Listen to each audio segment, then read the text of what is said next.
You thought you were above the law. You thought your name would protect you. Well, look at you now. You have nowhere left to run. The rain slicked the dark, narrow streets of the Willow Creek district, reflecting the red tail lights of the sleek, black Maybach as it crawled through the dilapidated neighborhood.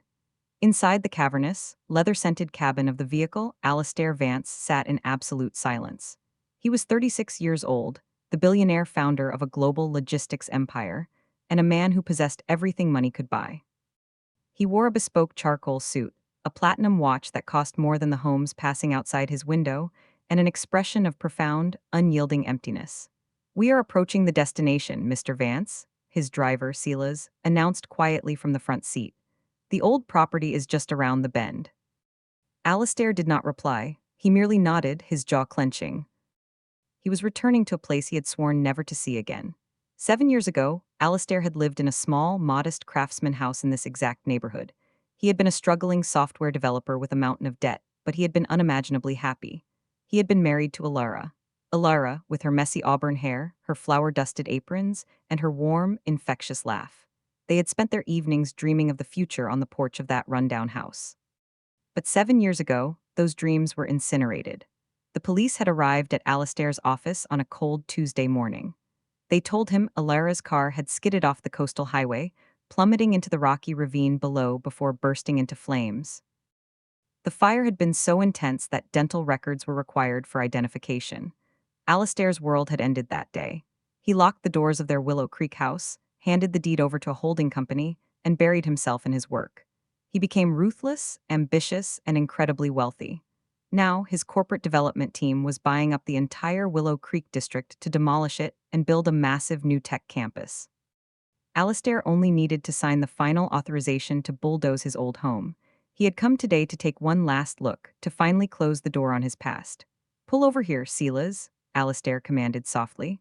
The Maybach glided to a halt in front of the house. Alastair stepped out into the misty drizzle, waving off the umbrella Silas offered. He wanted to feel the rain. The house looked worse than he remembered. The pale blue paint was peeling in large strips, exposing rotting gray wood underneath. The gutters were sagging, and the front yard was a jungle of overgrown weeds. But as Alastair stepped onto the cracked concrete walkway, his keen eyes noticed something anomalous. The weeds near the front steps had been trampled down. There was a clear, distinct path leading to the porch. Alastair frowned. Squatters, he thought, irritation flaring in his chest. The holding company was supposed to have secured the perimeter. He walked up the creaking wooden steps, pulling a heavy, brass key from his overcoat pocket. He had kept it on his keyring for 7 years, a foolish, sentimental habit. He slid the key into the deadbolt. It turned with a heavy click. Alastair pushed the door open, expecting the musty, suffocating smell of decay. Instead, he was hit with a scent that made his blood freeze in his veins. Cinnamon and vanilla. It was Alara's scent, the exact scent of the pastry she used to bake on Sunday mornings. Alastair's breath hitched. He stepped cautiously into the hallway. The house was not abandoned. The dusty sheets he had thrown over the furniture 7 years ago were gone. The hardwood floors were swept clean. There were fresh wildflowers in a mason jar on the dining table. And then, he heard the sound of a television playing softly from the living room. Alastair's heart hammered against his ribs like a trapped bird. He walked slowly toward the living room arch. Sitting on the worn, familiar sofa was a little boy. He was perhaps 6 or 7 years old, wearing faded denim overalls and a striped shirt, deeply engrossed in a cartoon playing on an old, boxy television. The boy had unruly dark hair and a smattering of freckles across his nose. Alastair stood paralyzed in the doorway. The boy turned his head, and Alastair felt the air leave his lungs. The child possessed striking, piercing silver-gray eyes. Alastair's eyes. "Who are you?"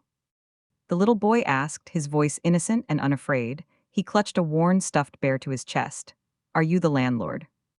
Alastair opened his mouth, but his vocal cords refused to work. His mind was spinning into total chaos. Before he could force a single syllable out, a voice echoed from the kitchen. "Leo, sweetheart, who are you talking to? Did the postman leave a package?" Voice was like a ghost reaching out from the grave, soft, melodious, and painfully familiar.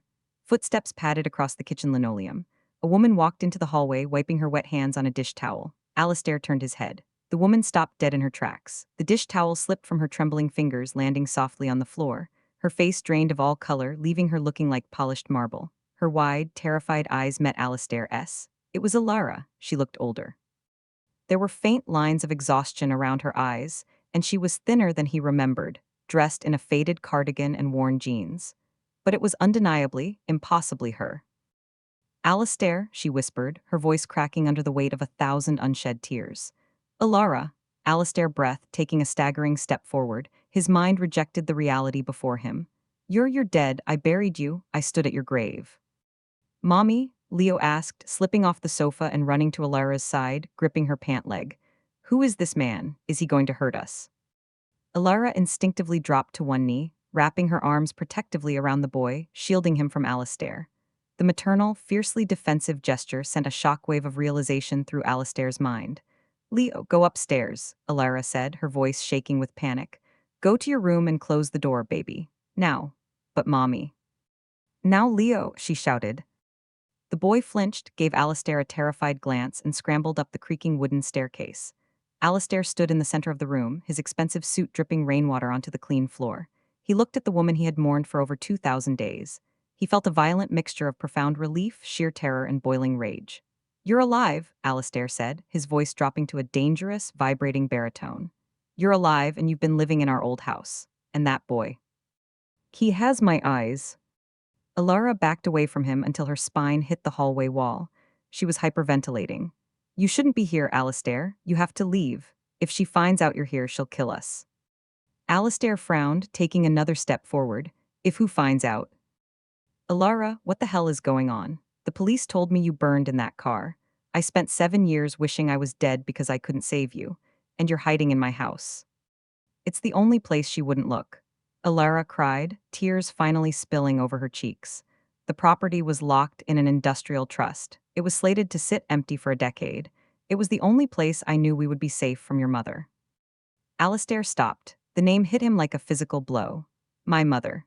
He repeated, his voice hollowing out. Eleanor Sterling was a matriarch of terrifying power and aristocratic snobbery. She had built the Sterling family fortune from old money and ruthless corporate acquisitions. She had despised Alara from the moment Alistair introduced them, viewing the baker as a low-class parasite who would inevitably drag her brilliant son into mediocrity. What does my mother have to do with this? Alistair demanded. Alara let out a broken, bitter laugh. She has everything to do with it, Alistair. She's the one who killed me.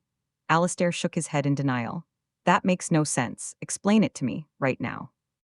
Alara slid down the wall, pulling her knees to her chest, looking like a shattered porcelain doll. I tried to tell you, Alistair. For months, I tried to tell you how cruel she was when you weren't around. The phone calls, the threats, but you always defended her. You said she was just protective of her only son. She was difficult, Alistair argued weakly. But she isn't a murderer. 7 years ago, Alara began, her voice dropping to a haunted whisper, I found out I was pregnant. I was so happy, Alistair. I bought a little pair of baby shoes and I was waiting for you to come home to surprise you. But you didn't come home first, your mother did. Alistair felt the room begin to spin. He leaned heavily against the archway. She let herself in, Alara continued, her eyes staring blankly at the floor, reliving the nightmare.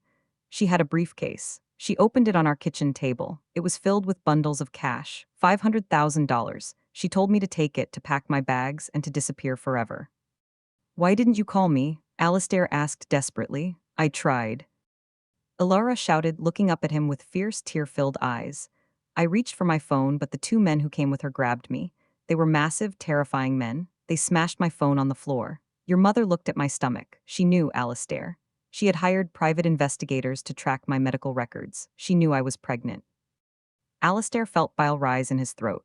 She told me, Alara sobbed, that a child with my blood would completely ruin the Sterling legacy. She said you were destined to be a titan, a billionaire, and a family with a nobody would make you soft. She said I had 2 choices. I could take the money and disappear, or she would have her men ensure that both I and the baby never lived to see the morning. No, Alistair whispered, clutching his chest. No, she wouldn't. I refused the money, Alara said proudly, wiping her eyes. I told her I loved you. I told her you would destroy her if she hurt us, and your mother just smiled. She told her men to execute Plan B. Alara stood up slowly, her legs shaking.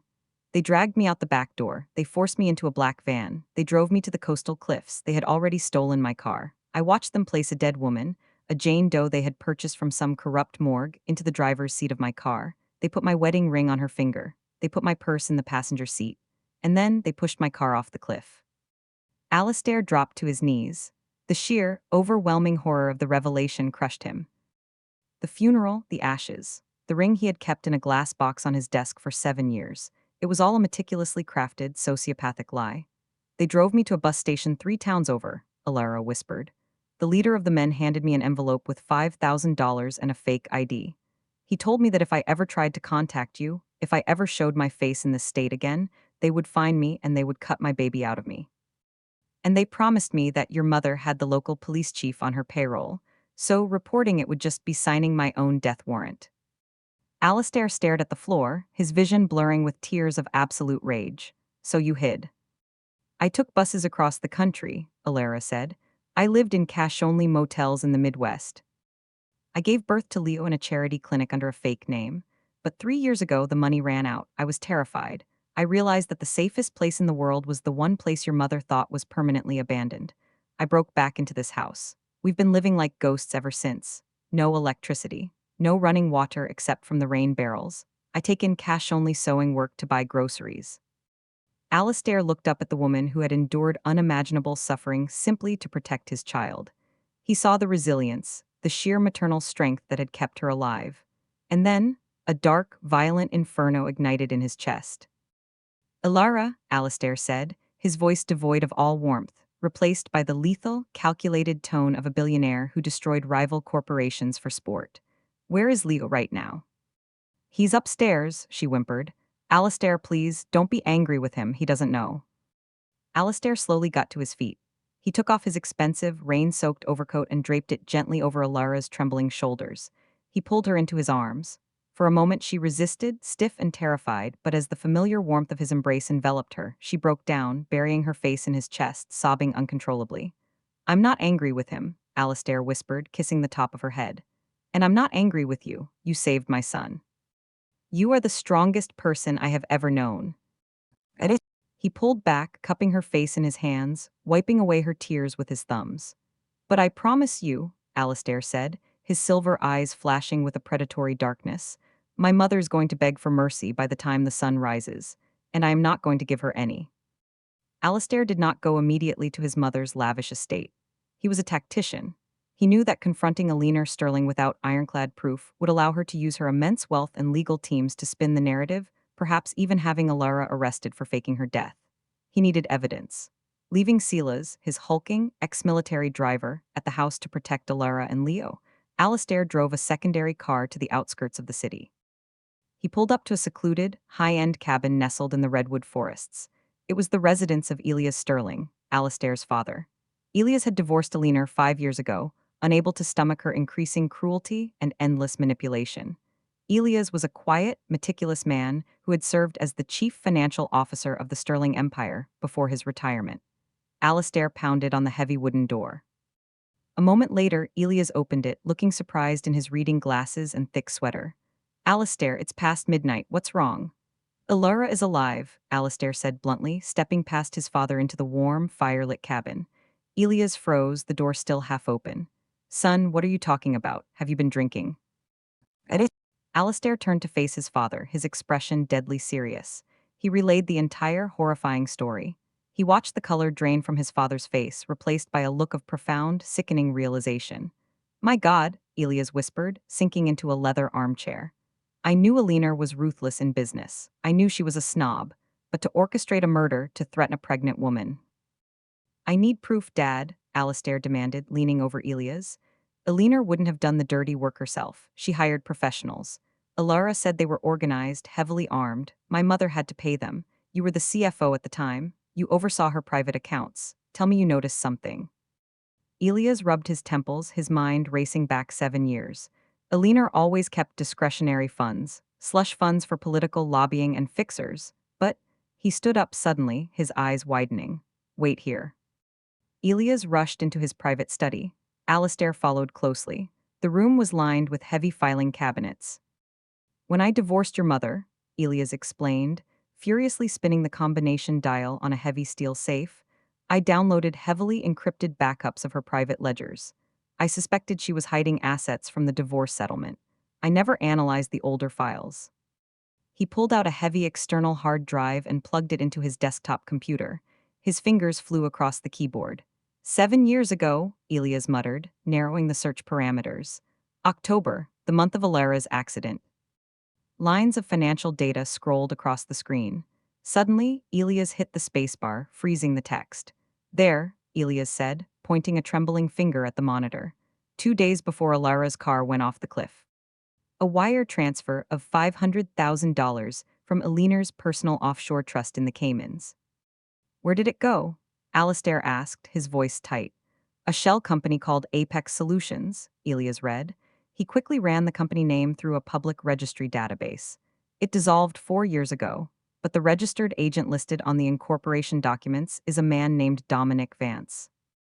Alistair recognized the name instantly. Dominic Vance. He runs a high-end private security firm that caters to billionaires in the city. He provides bodyguards, armored cars, and apparently assassinations. Alistair, you can't go after Vance, Elias warned, panic edging into his voice. The man is a mercenary, he's dangerous. I don't need to fight him, Alistair said, pulling out his cell phone. I just need to break him. Alistair dialed the number for his chief security officer, a former intelligence director who owed Alistair his life. Wake up the team, Alistair commanded into the phone. I need Dominic Vance's current location, his tax records, his offshore accounts, and every single piece of blackmail material we have on him. I want a digital guillotine ready to drop on his head in 1 hour. At 3:00 a.m., Dominic Vance was violently awoken in his luxury penthouse by the sound of his front door being kicked off its hinges. Before Vance could reach for the firearm on his nightstand, 3 men in tactical gear pinned him to the mattress. The bedroom lights flicked on, blinding him. Alistair Sterling walked casually into the bedroom, dragging a heavy wooden chair. He placed it next to the bed and sat down, crossing his legs elegantly. Mr. Vance, Alistair said pleasantly, my name is Alistair Sterling. I believe you did some work for my mother 7 years ago, a job involving a woman named Alara. Vance, struggling against the heavy boots pinning his shoulders, glared at Alistair. I don't know what you're talking about. You're trespassing. I'll have you arrested. Alistair sighed, pulling a tablet from his jacket. He turned the screen toward Vance. This is a live feed to the servers of the FBI's Financial Crimes Division, the IRS, and 3 major news outlets. On this tablet, I have meticulously documented proof of over $40 million in untaxed, illegal income you have laundered through shell corporations over the last decade. I also have evidence of bribery involving local judges and police chiefs. Vance stopped struggling. The color vanished from his face. If my finger slips off this send button, Alistair whispered, leaning in close so Vance could see the absolute madness in his silver eyes, you will spend the rest of your life in a federal supermax prison. Your assets will be seized. Your reputation will be obliterated. What do you want? Vance growled, sweating profusely. I want a signed, videotaped confession detailing exactly what Elinor Sterling paid you to do to my wife, Alistair demanded. And then, I want you to put on a suit. We are going to pay my mother a visit. Dawn was breaking over the city, casting a cold, gray light through the massive floor-to-ceiling windows of Elinor Sterling's opulent penthouse. Elinor, a woman of sharp, aristocratic features and impeccable posture, was sitting in her lavish drawing room, sipping Earl Grey tea from a bone china cup. She was 70 years old, yet she carried herself with the terrifying grace of a reigning monarch. The heavy oak doors of the drawing room swung open without a knock. Elinor frowned in severe annoyance, setting her teacup down on the silver platter. Alistair, what is the meaning of this intrusion? You know I despise unannounced. She stopped, the words died in her throat.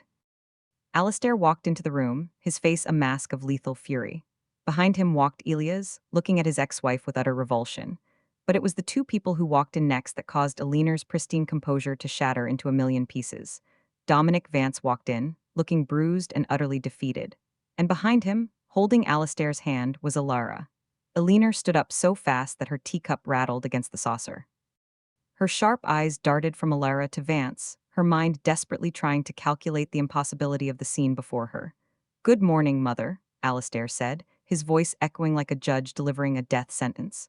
What is the meaning of this? Elinor demanded, attempting to regain her haughty authority. She pointed a trembling finger at Alara. Who is this woman? Why have you brought a stranger into my home? Don't bother, Elinor, Elias said, stepping forward. The game is over, we know everything. I don't know what lies this. This impostor has fed you, Alistair, Alina scoffed, lifting her chin proudly. Alara died in a tragic accident. This woman is clearly a grifter looking for a payday. And as for Mr. Vance, I have never seen this man in my life. Dominic Vance sneered at the old woman. Save it, Mrs. Sterling. I've already given them the wire transfer receipts. I gave them the audio recordings of our meetings. I've signed a full confession detailing how you paid me $500,000 to orchestrate the fake car crash, bribed the medical examiner, and terrorized the girl.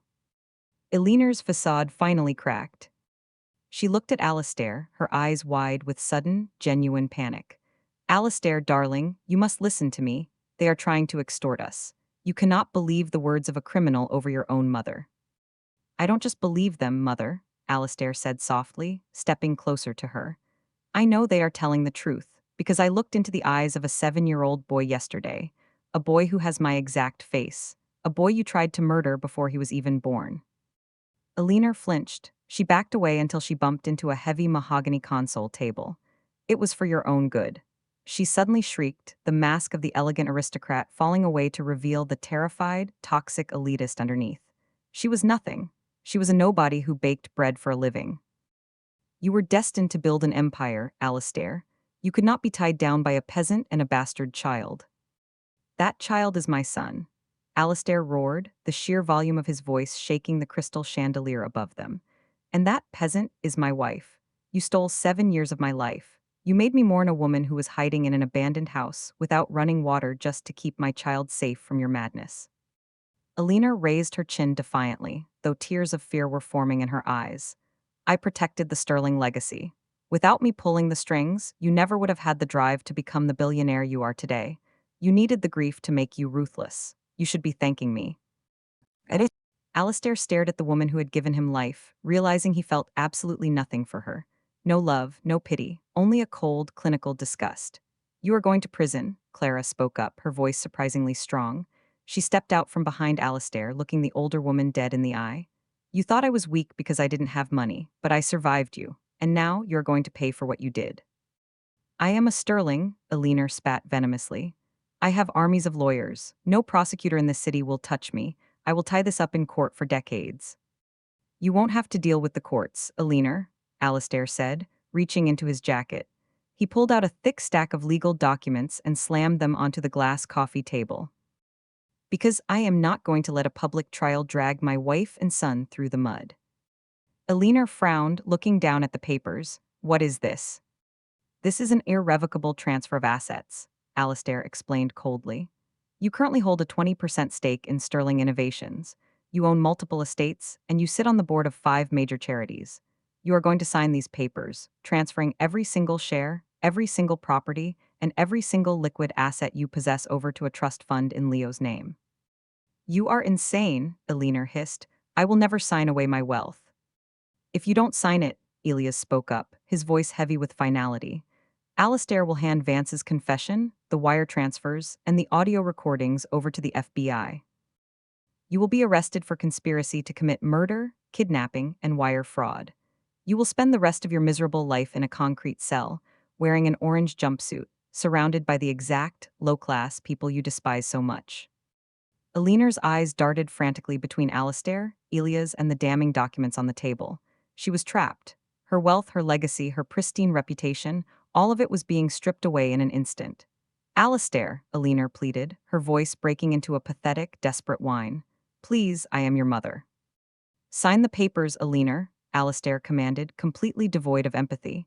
Or I call the authorities right now. You have 10 seconds. Shaking uncontrollably, Alina picked up a silver pen from the table.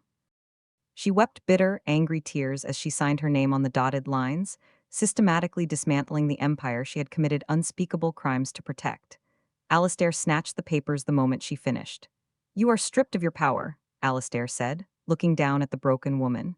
You will be provided a modest monthly stipend, just enough to afford a small apartment in Europe. You will leave the country by midnight tonight. If you ever return to the United States, if you ever attempt to contact me, Alara, or Leo, I will release the evidence and bury you under a federal prison. Alistair turned his back on his mother. He offered his arm to Alara. Let's go home, he said softly. Alara took his arm, not sparing a single backward glance at the woman weeping on the expensive oriental rug. The sun had fully risen by the time Alastair's Maybach pulled up to the dilapidated house in the Willow Creek district. The rain had cleared, leaving the air smelling fresh and clean. Silas was standing guard on the front porch. He opened the door respectfully as Alastair and Alara approached. "He's in the kitchen, sir," Silas whispered with a gentle smile. "Eating cereal." Alastair took a deep breath, smoothing his suit jacket. His hands, which had firmly dismantled his mother's empire just an hour ago, were now trembling slightly. He walked into the kitchen. Leo was sitting at the worn wooden table, kicking his legs, eating a bowl of brightly colored cereal. He looked up as Alastair entered. Alastair slowly walked over and knelt down on the scuffed linoleum floor so that he was eye level with the boy. He looked into those striking, silver-gray eyes. He saw the innocence, the resilience, and the undeniable reflection of his own soul. "Hello, Leo," Alastair said, his voice thick with emotion. Leo lowered his spoon. He looked at Alara, who was standing in the doorway with tears streaming down her happy face, nodding encouragingly. "Mommy said you had to go away for a very long time because bad people made you," Leo said softly, his brow furrowing in childish concentration. "She said you were trying very hard to find us." Alastair swallowed the heavy lump in his throat. "She's right, I looked for you everywhere. And I am so sorry it took me this long to find you." Leo tilted his head, studying Alastair's face. "Are you really my dad?" "I am," Alastair whispered, a single tear escaping his eye and tracking down his cheek. "And I promise you, Leo, I am never, ever going to let you go again." Leo looked at him for a long moment. Then, with the pure, uncomplicated logic of a child, he slid off the wooden chair and wrapped his small arms tightly around Alastair's neck. Alastair closed his eyes, burying his face in his son's shoulder, wrapping his strong arms around the boy. He felt Alara kneel beside them, her arms wrapping around both of them, completing the circle. The dilapidated house in Willow Creek was silent, save for the sound of quiet, healing tears. Alastair Sterling had spent 7 years building a billion-dollar empire, searching for a success that could fill the void in his heart. But as he held his wife and child on the floor of a broken-down kitchen, he realized the truth. He was finally the richest man in the world. If you loved this story and want to hear more, be sure to hit that subscribe button right now. Drop a comment below with your thoughts. We read every single one. And don't forget to like the video to support the channel. Until next time.